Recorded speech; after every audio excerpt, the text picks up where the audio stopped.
Rolling. Dharmaratna, शांतिदूत, विख्यात कथावाचक देवकीनंदन ठाकुर जी हमारे साथ ईटीवी भारत पर विशेष रूप से बातचीत के लिए मौजूद हैं। आपका बहुत बहुत स्वागत ईटीवी भारत नेटवर्क में। महाराज जी, सबसे पहला सवाल, हिंदुत्व की हुंकार भर रहे हैं कथावाचक, हिंदू राष्ट्र की बात हो रही है, लेकिन एक वर्ग ये कह रहा है कि कहीं ना कहीं ये जो मांग उठ रही है, आप बीजेपी और राष्ट्रीय स्वयंसेवक संघ के एजेंडे को ही आगे बढ़ा रहे हैं। मुझे ऐसा लगता है कि जो इसको एक किसी पार्टी से जोड़ते हैं वो अपने साथ अन्याय कर रहे हैं, वो आने वाली पीढ़ी के साथ अन्याय कर रहे हैं। आप इसको राष्ट्रवादता या आपकी आने वाली पीढ़ी सुरक्षित रहे, क्या ये सिर्फ एक पार्टी की जिम्मेदारी है? आपकी कोई जिम्मेदारी नहीं। अगर हिंदू राष्ट्र होगा तो उसका बेनिफिट क्या है, पहले तो आप ये समझो ना। What is the meaning of Hindu राष्ट्र, पहले आप ये समझिए। अगर आप उसे नहीं समझेंगे और बेवजह आरोप लगा देंगे मुझ पे या किसी पे, महात्मा, पहली बात समझो, संत महात्मा सनातन के, पार्टी के नहीं। और मेरे लिए राहुल जी भी सनातनी है, अखिलेश जी भी सनातनी है, बहन मायावती जी सनातनी है, और ममता बनर्जी भी सनातनी है, जो बिहार के मुख्यमंत्री हैं नीतीश जी, वो हमारे सनातनी हैं, लालू प्रसाद जी सनातनी हैं, और मैं किन किन के नाम लूँ, शरद पवार जी, उद्धव ठाकरे जी, जिनके भी नाम आप ले सकते हैं, हमारे कमलनाथ जी, शिवराज जी, सब हमारे सनातन। हम संत हैं, अगर हम धर्म गुरु हैं तो हम सब की बात करेंगे, हम आने वाली पीढ़ी की बात कर रहे हैं। मैं आपसे हिंदू राष्ट्र की बात क्यों कर रहा हूं, मुझे आप एक बात बता दीजिए कि 25 और ज़्यादा 30 साल बाद आप मुझसे क्वेश्चन कर सकेंगी, मैं ये आवाज़ उठा पाऊंगा? इस बात की गारंटी भर दे कोई बारे।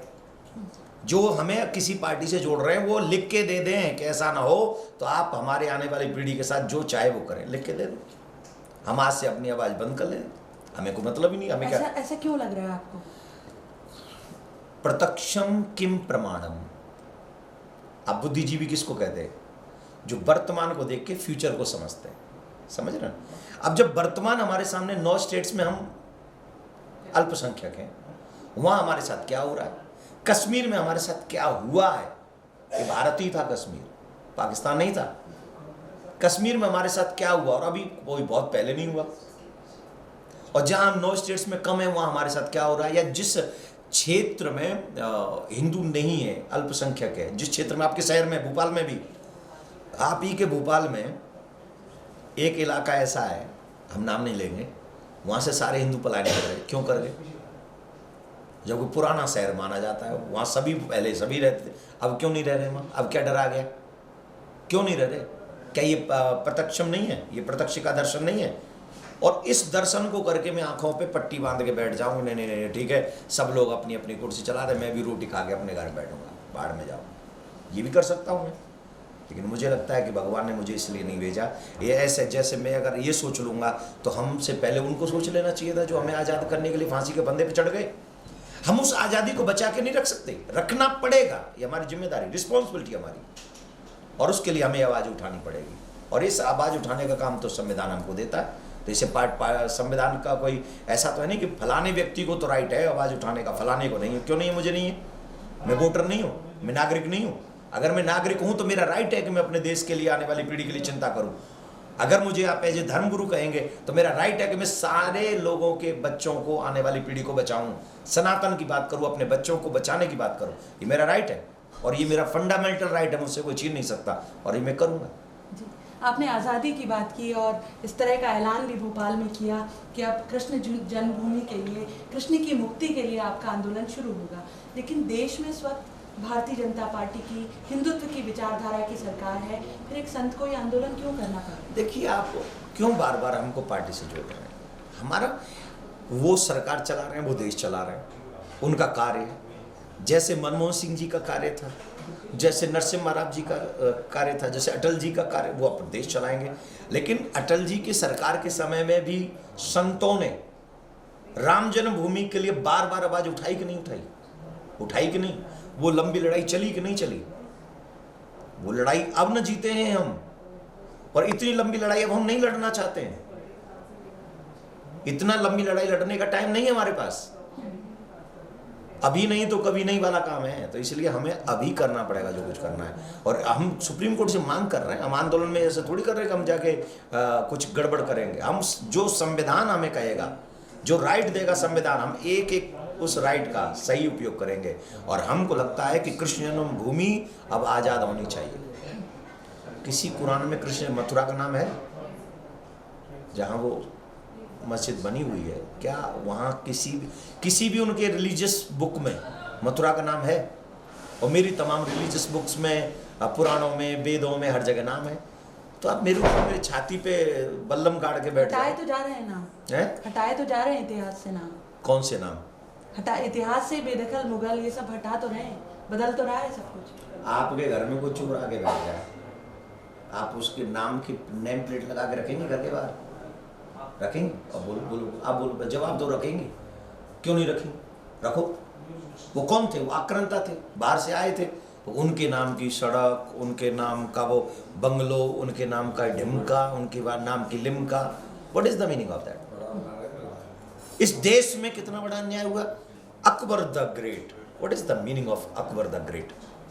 इस देश में अकबर द ग्रेट नहीं हो सकता। इस देश में अकबर द ग्रेट की जगह राम द ग्रेट थे, राम द ग्रेट हैं, और राम और कृष्ण द ग्रेट रहेंगे। This is a Bharat. जी, मॉडर्न एजुकेशन को लेकर भी आपकी बहुत नाराज़गी है। पिछले दिनों प्रवचन में भी आपने अपने भागवत के दौरान भी कहा, आपको लगता है कि जब नई शिक्षा नीति बनाई जाए तो आप जैसे जो संत हैं उनकी भी उसमें दखल होना चाहिए, उनके विचार और मार्गदर्शन लिया जाना चाहिए? हम जैसों का विचार क्या करोगे लेके? दखल हम क्यों करेंगे? दिक्कत कहाँ है? देखो, हम ये चाहते हैं, हम लोग गए, कहाँ गए? हम स्कूल में काय के लिए गए? हमने आपने अपने बच्चे भेजे स्कूल, काय के लिए भेजे? पढ़ने। और बच्चे क्या कर रहे हैं? क्या कर रहे हैं? छैया छैया बजेगी तेरी पायलियाँ, वो भी जवान बेटी नाच रही है। वो सरस्वती का मंदिर है, वो विद्या का मंदिर है, सरस्वती माँ। और हर एक लोगों ने अपने घर स्कूलों में सरस्वती मैया लगा रखी हैं। और सरस्वती मैया के मंदिर में क्या बजा रहे हो आप? बजा क्या रहे हो? बॉलीवुड। कौन है बॉलीवुड? रामायण है, वेद है, पुराण है क्या? किस लिए गाने बज रहे हैं? क्यों नहीं पढ़ाई जा रही? क्यों नहीं एक्टिविटी कराई जा रही महारानी लक्ष्मीबाई पे? क्यों नहीं एक्टिविटी कराई जा रही सुभाष चंद्र बोस पे, चंद्रशेखर आजाद पे, सुखदेव सिंह पे, भगत सिंह पे? इन पे क्यों नहीं कराई जा रही एक्टिविटी? कराओ, राम पे कराओ, कृष्ण पे कराओ। एक्टिविटी करानी है तो कितनी चीजें। भजन गब्बा हम गाते हैं, भजन हमारे भजन नहीं है, संतों ने भजन नहीं गाए, उन पे एक्टिविटी तुम्हारी नानी मर जाएगी क्या? फालतू की बातें करते हैं लोग। तो हमारे बच्चों को बर्बाद कर रहे हैं, उनका चरित्र करेक्टर खराब कर रहे हैं लोग। और सोची समझी रणनीति है, मैकाले की रणनीति। कभी देश मैकाले की एजुकेशन इस देश का भला नहीं कर सकती। आज मान लो इस बात को, आज मान लो इस बात को। और आज जो हालत है हमारे घरों में, हमारे परिवारों में, हम चाहे ना बोले चैनलों पर, क्योंकि सबको डर लगता है पुतला फूक जाएंगे, ये हो जाएगा। अरे हमारे पुतले फूकेंगे, एक ने तो हमें चिता में वैसे ही फूकना है। पुतलों से क्या डरना है? बच्चों को बचा के मरो ना, अगर मरना ही है तो। आने वाली पीढ़ी को बचाओ, अगर बचाना ही है तो। हमें क्या, आज नहीं तो कल मरना ही है। तो इसलिए मैकाले की जो एजुकेशन है वो हमारे बच्चों को चरित्र का हनन कर रही है, और उसने इसी रणनीति के तहत छोड़ के भी गया था वो। इसको तुरंत हटाना चाहिए। हमारे मॉडर्न एजुकेशन में बच्चों को गंदे गाने गवाना, सुनवाना, और छोटे छोटे बच्चे छोटे छोटे कपड़े पहनवा के नचाना। अगर ऐसा ही जरूरी है तो हर एक स्कूल के प्रिंसिपल अपने बच्चों को नचाए। कहा यह जाता है कि आपके इसके पीछे मकसद ये कि हिंदुत्व का एजेंडा आगे बढ़े स्कूलों में भी। हिंदुत्व का एजेंडा नहीं, जो किताबें हैं, जो सब्जेक्ट हैं, वो तो हम थोड़ी दे रहे हैं। मैं आप अच्छा, बॉलीवुड के गाने से बच्चों का क्या विकास होगा जरा बताइए। कौन से वो साइंटिस्ट बनेंगे बॉलीवुड के गाने से? बताना। छोटे कपड़े पहन के कौन से वो बन जाएंगे? वो बहुत बड़े लीडर बनेंगे, देशभक्त बन जाएंगे, एकदम देश के ऐसे प्रधानमंत्री बनेंगे वो आगे जाके, क्योंकि छोटे कपड़े पहने। What is the sense? मैं तो एक ऐसा धार्मिक प्रवृत्ति का आदमी हूँ। मैं तो चाहता हूँ कि सबका आदर हो, सबका सम्मान हो, और वो बौद्धिक विकास होना चाहिए। सर्वधर्म संभाव, सनातन धर्म का संभाव। सनातन धर्म से बड़ा कोई धर्म नहीं, जहाँ ये कहा जाता है सर्वे भवन्तु सुखिनः। आप याद रखिए, वो धर्म नहीं है जो दिन में 5 बार चिल्ला के कहता है कि मेरे से बड़ा कोई नहीं है। 5 बार चिल्लाता है दिन में, और हम फिर भी उनको सहते हैं। क्यों सहते? क्योंकि सर्वे भवन्तु सुखिनः का पाठ हमारे ऋषि मुनियों ने हमको पढ़ाया। ओटीटी और वेब सीरीज को लेकर भी महाराज जी बहुत नाराज हैं। मैं नाराज हूँ, 100 करोड़ हिंदुओं को नाराज होना चाहिए। क्या दे रही है वो वेब सीरीज? हमारे घर के रिश्तों को बर्बाद कर रही है वो वेब सीरीज। बहन भाई के साथ में, चाचा चाची के, पता नहीं क्या क्या बोलूँ मैं। अब जैसे किसी श्रेष्ठ पत्रकार ने मुझे बताया, मुझे तो पता भी नहीं, मैं सोशल मीडिया पे इतना रहता नहीं, उन्होंने मुझे बताया कि आप इतना बोलते हो समाज के लिए, इस पर क्यों नहीं बोलते। हमने पूछा इसमें ऐसा क्या है, तो उन्होंने सारी बातें बता दी हमको, पूरी लिस्ट दी उन्होंने हमें। जी कांप गया, रो गया, छाती फट गई, देख सुन के छाती फट गई। और उन लोगों को बोलती बंद है जो मतलब रात दिन ऐसा कांड कर रहे हैं, देख रहे हैं और बोल नहीं रहे। महाराज जी, आप कह रहे हैं कि आबादी बढ़नी चाहिए और दूसरी तरफ बढ़ती आबादी बहुत बड़ा इशू है कि जिसकी वजह से बेरोज़गारी बढ़ रही है, भुखमरी के हालात बन रहे हैं। ये चीज़ें आपको दिख रही हैं कि भुखमरी आबादी की वजह से बढ़ रही है? आपको दिख रही है कि नहीं? पहले आप बताओ, बोलो, माइक में बोलो, आपकी आवाज़ जानी चाहिए। जी दिख रही है। दिख रही है, और सभी पत्रकारों को भी दिख रही होगी, सब नेताओं को भी दिख रही होगी, जुडिशरी जो जज वगैरह हैं, जो ऑर्डर करते हैं, जो आदेश देते हैं, जिनका हम आदर करते हैं, उनको भी दिख रही होगी, सबको दिख रही होगी। देश के जो पढ़े लिखे, जो पढ़कर लोग हैं, उनको भी दिख रही होगी। बोलते क्यों नहीं फिर जनसंख्या नियंत्रण कानून लाते क्यों नहीं लाते? तो उसका हल इससे निकल जाएगा कि आबादी बढ़ाए एक वर्ग। मैं इसलिए इसको बढ़ा रहा हूँ कि जब तक ये आबादी वाले बहुसंख्या में रहेंगे ना, हमारे वाले, तब तक आप ऐसे क्वेश्चन कर सकेंगे, मैं ऐसे जवाब दे सकूंगा। और जिस दिन हम अल्पसंख्या में आ गए ना, न तो आपके हाथ में माइक होगा और न मेरे मुंह में जुबान होगी। तो उस कार्य से बचने के लिए, अपने देश को बचाए रखने के लिए, हंसते हुए देखने के लिए मैंने ये बात बोली है। धन्यवाद जी, बहुत शुक्रिया महाराज जी, हमसे बातचीत करने के लिए। देवकी नंदन ठाकुर जी जो ईटीवी भारत से खास बातचीत कर रहे थे और बहुत बेबाक बयानी के लिए जाने जाते हैं। शिफाली, ईटीवी भारत।